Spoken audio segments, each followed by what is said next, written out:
हाय, मैं हूँ प्रीति और आज मैं आपके लिए लेकर आई हूँ अमिताभ बच्चन, नीना गुप्ता और रश्मिका मंदाना की फिल्म गुड बाय का मूवी रिव्यू। मेरे साथ हैं रवि बुले जी, जो मुंबई से हमारे साथ जुड़ चुके हैं, जो एक जाने माने फिल्म क्रिटिक भी है। Welcome Ravi ji. Thank you Preeti ji. आपने फिल्म देख ली है, कैसी बिल्कुल। लगी आपको फिल्म? फिल्म वन वर्ड में कहें तो एक एवरेज फिल्म है। मतलब बहुत यूनिक नहीं है। इसका ट्रेलर आया था तो जरूर एक्साइटमेंट फील हो रहा था, क्योंकि सब लोग कह रहे थे कि इसमें अमिताभ तो थे ही, लेकिन जिन्हें नेशनल क्रश कहा जाता है, रश्मिका मंदाना, वो भी रश्मिका हैं। मंदाना। और हिंदी में ये उनका डेब्यू है। पुष्पा के बाद में वो पहली बार दिख रही हैं। तो इस तरह से थोड़ा सा एक्साइटमेंट था फिल्म को लेके। लेकिन फिल्म जब हमने देखी और उसकी स्टोरी और उसके ट्रीटमेंट पर जब हमने विचार करना शुरू किया, तो लगा कि थोड़ा सा इसमें उस तरह की यूनिकनेस नहीं है। सबसे पहली बात तो ये, क्योंकि इस फिल्म को देखते हुए जो है, दो फिल्में मुझे बहुत खास तौर पे याद आ रही थी। एक तो राम प्रसाद की 13वीं और दूसरी पगलैट। हाँ, ओके। और फिल्म देखते हुए मुझे लगा कि दरअसल चाहे वो दो फिल्में हों या चाहे हम गुड बाई की बात करें, दरअसल एक कोविड पीरियड से जिससे हम थोड़ा सा गुजर के आए हैं, पूरा देश पूरी दुनिया जो है, और जिस तरह से लोगों ने थोड़ा सा मौत को बहुत नजदीक से देखा और महसूस किया है, तो मुझे ऐसा लगता है कि शायद हमारे जो फिल्म मेकर्स हैं, उन्हें ऐसा लग रहा है कि हाँ, ये एक सब्जेक्ट है, जो मौत जो है वो भी एक विषय है। हालांकि क्योंकि उसको बहुत एक सीरियस ट्रीटमेंट वो नहीं दे सकते हैं, तो पिछली फिल्मों में भी यही देखा था, उन दो फिल्मों में और इसमें भी, कि इसको कहीं ना कहीं फैमिली कॉमेडी के साथ में, एक कॉमिक ट्रीटमेंट के साथ जो है, उन कहानियों को कहने की कोशिश की गई है। विकास बहल डायरेक्टर हैं इस फिल्म के और राइटर भी हैं। तो उन्होंने भी इस कहानी में यही कोशिश की है कि वो इस कहानी में इमोशन और कॉमेडी दोनों को लेकर आए। कहीं ना कहीं वो उसको बैलेंस करने की कोशिश करते हैं। तो कभी वो कॉमेडी की तरफ जाते हैं, कभी वो इमोशंस की तरफ जाते हैं। हाँ, लेकिन जहां तक इस फिल्म की स्टोरी की बात करें, तो उसमें बहुत शॉर्ट में ये स्टोरी की, एक फैमिली है जो चंडीगढ़ में रहती हैं। हरीश भल्ला हैं और उनकी वाइफ है गायत्री। गायत्री और उनके इनके चार बच्चे हैं।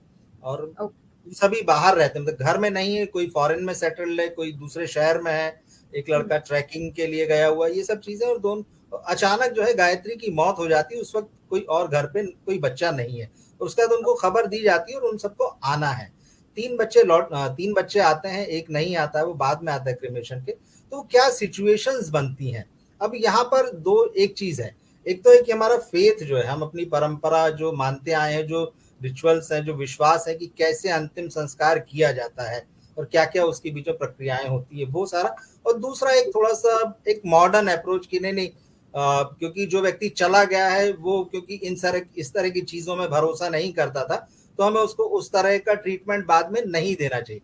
हालांकि एक बहुत एक बहस का विषय है बहुत सारा, क्योंकि मतलब मौत के बाद क्या, ये एक अलग तरह से देखते हैं लोग इसको, अलग अलग लेवल पे। इसमें यह भी है कि जब से साइंस डेवलप हुई, तब से लोग अपनी आंखें दान करते हैं, ऑर्गन दान करते हैं, बहुत से लोग बॉडी दान कर देते हैं। तो एक सबका अपना अपना नजरिया है। तो ये फिल्म जो है उन दोनों नजरियों को सामने रखने की कोशिश करती है। पूरा कॉन्फ्लिक्ट यही है। जी। ओके। तो अगर परफॉर्मेंस की बात करें तो परफॉर्मेंस के बारे में आप क्या कहेंगे? अमिताभ बच्चन है, नीना गुप्ता है, जैसे बड़े नो डाउट। कलाकार हैं ये, और रश्मिका मंदाना की ये पहली बॉलीवुड, मतलब बॉलीवुड डेब्यू ही कह सकते हैं आप इसको, जी, कि बॉलीवुड डेब्यू हो रहा है इस फिल्म से उनका। तो परफॉर्मेंस वाइज इसको आप कितनी रेटिंग देंगे? देखिए, अमिताभ बच्चन और नीना गुप्ता वो हाँ। दोनों इस फिल्म के पिलर हैं। इमोशनल, मतलब ये पूरी फिल्म अगर जितनी भी खड़ी होती तो वो इमोशंस पे खड़ी होती है। तो हम्म। अमिताभ बच्चन और नीना गुप्ता ये जो, क्योंकि नीना बीच बीच में आती हैं, क्योंकि हम्म। उनकी डेथ और फिल्म अलग, सबके अपने अपने, उनके हर बच्चे के साथ एक अलग तरह का इमोशनल कनेक्ट है, हर तरह का जुड़ाव रहा, एक तरह की सबकी अलग अलग बॉन्डिंग है सबसे उनकी। हम्म। अमिताभ के साथ उनके एक अलग तरह की बॉन्डिंग है, हस्बैंड वाइफ। तो वो जो सारी चीजें हैं, तो वो फ्लैशबैक में आती हैं बीच में, और जब जब वो आती हैं तो ये फिल्म काफी लाइव लगने लगती है। आपको लगता है कि हाँ, कुछ कैरेक्टर तो नीना गुप्ता नो डाउट, मतलब वो एक, मतलब बहुत अलग ढंग से इस फिल्म में निकल के आती हैं। अमिताभ हम जानते हैं कि वो एक आउटस्टैंडिंग है, मतलब हाँ। उनके बारे में मतलब उनकी तारीफ के लिए लोगों के पास शब्द नहीं होते हैं। सब नहीं और है, बहुत तभी तो। अच्छा काम किया उन्होंने इस फिल्म में भी, बिल्कुल बिल्कुल। लेकिन ये है कि बहुत सारे लोगों को इस फिल्म को, जब उनके बच्चों के साथ उनके रिलेशन, उनकी बातचीत देखते हुए, कई बार आपको बागवां की भी याद आ सकती है कुछ लोगों को, बिल्कुल। क्योंकि पीकू की याद आ सकती है, क्योंकि वहां दीपिका थी उनके साथ में, उनकी बेटी के रूप में यहाँ पर रश्मिका है। तो ठीक कुछ है। पुरानी फिल्मों को, अब दरअसल अमिताभ को लेके मुझे लगता है कि जो बड़ा चैलेंज राइटर्स और डायरेक्टर्स के लिए वो ये है कि वो उनको कितना अलग और नया दे सकते, क्योंकि अमिताभ बिल्कुल। 50 साल से ज्यादा लंबा कैरियर उनका हो चुका है, वो 80 साल के होने जा रहे हैं। अब हुँ, उनको क्या आप नया देंगे, तो ये राइटर्स और डायरेक्टर्स के पास में के सामने ये चैलेंज है। उन्होंने जो काम उनको दिया गया, उनके कुछ सीन्स जो है बहुत अच्छे हैं इस फिल्म में।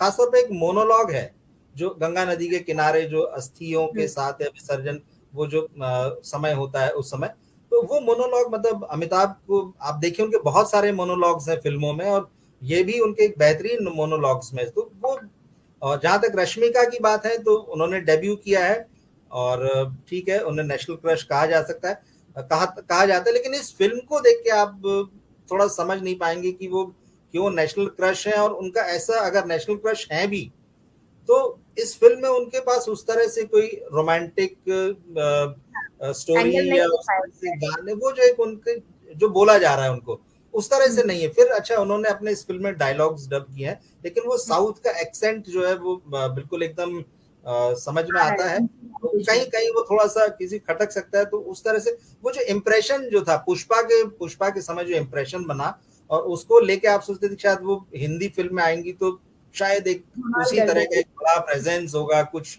कमाल करें। फिलहाल नहीं दिखता, हमें वेट करना चाहिए, वो बहुत यंग है और फ्यूचर है उनके पास में, हुँ, तो कुछ आप बोल नहीं सकते उनको। हाँ, पावेल गुलाटी ने जरूर अच्छा काम किया, उनके पास कुछ अच्छे सीन आए, उनका स्क्रीन प्रेजेंस बहुत अच्छा है, यहाँ हुँ, पर जो उनको रोल मिला है वो अच्छा है। उसके अलावा अच्छा, इसमें आशीष विद्यार्थी हैं, सुनील हाँ, ग्रोवर का रोल जो है वो थोड़ी देर के लिए आते हैं फिल्म में, लेकिन वो आपको बहुत मतलब लाइट फील कराते हैं बहुत। और मुझे लगता है डायरेक्टर के पास जो एक जो राइटर डायरेक्टर के पास की जो एक फिलॉसफी थी हुँ, डेथ को लेके, लाइफ को लेके, या जो हम जो अंतिम संस्कार वो सब करते हैं, तो हाँ, वो जो फिलॉसफी थी, शायद मुझे लगता है वो उन्होंने सुनील ग्रोवर के बहाने इस फिल्म में एक्सप्लेन की है। तो ये कुछ ओह! कलाकार हैं जो अच्छे लगे हैं, कुछ सीन है। ये फिल्म मुझे ओह! लगता है ना टुकड़ों टुकड़ों में कहीं कहीं, मतलब आप पूरे अच्छा, उसको तो आप ये नहीं कहेंगे, लेकिन हाँ कहीं कहीं कुछ कुछ हिस्सों में छूती है ये। हुँ, हुँ, चलिए। तो अब ये बताइए हमारे दर्शकों को ये फ़िल्म देखनी चाहिए, तो क्यों देखनी चाहिए? अगर सिनेमा घरों में जा रहे हैं, तो वो क्यों जाएँ? हाँ हाँ बिल्कुल, अगर आप जा देखिए, अगर आप इमोशनल आदमी हैं, इमोशनल व्यूअर हैं, आपको इमोशन से भरी कहानियां अच्छी लगती हैं, तो आप इसको देख सकते हैं। या लाइफ डेथ को लेकर अगर आपकी मतलब थोड़ा कई बार होता है, कुछ लोग आकर्षित होते हैं उन थॉट्स को लेकर, उस हुँ, चीज को समझना चाहते हैं, तो वो वाले थॉट्स हैं। अमिताभ बच्चन के आप फैन हैं, या आप नीना गुप्ता ने जैसे बहुत अच्छा परफॉर्म किया, तो कुछ हुँ, एक्टर्स हैं, और कुछ अगर आप उस तरह का ड्रामा, इमोशनल ड्रामा देखना, क्योंकि कहीं कहीं ये फिल्म आपको अगर थोड़ा सा आप इमोशनली अपने उतने स्ट्रांग नहीं है, तो ये हुँ, फिल्म के कुछ दृश्य जो है आपको रुलाएंगे भी वहां पे। हुँ, तो बहुत सारे लोग हैं जो ऐसी फिल्मों को देखना पसंद करते हैं, तो वो जरूर जा सकते हैं इसे देखने। ओके। अच्छा, तो अब कुल मिला के बात की जाए तो इस मूवी को आप कितनी रेटिंग्स देंगे? 5 में से कितनी रेटिंग्स देंगे? इसे हम 2.5 रेटिंग दे सकते हैं, क्योंकि एक्टर्स के परफॉर्मेंस अच्छे हैं, और थोड़ा सा इमोशनल कोशेंट भी जो है वो इस फिल्म का ठीक है। तो हुँ, उस तरह के ऑडियंस के लिए हम उसको रिकमेंड भी करेंगे, तो हम इसको हुँ, टू हुँ। एंड हाफ स्टार पे जाएंगे 5 में से।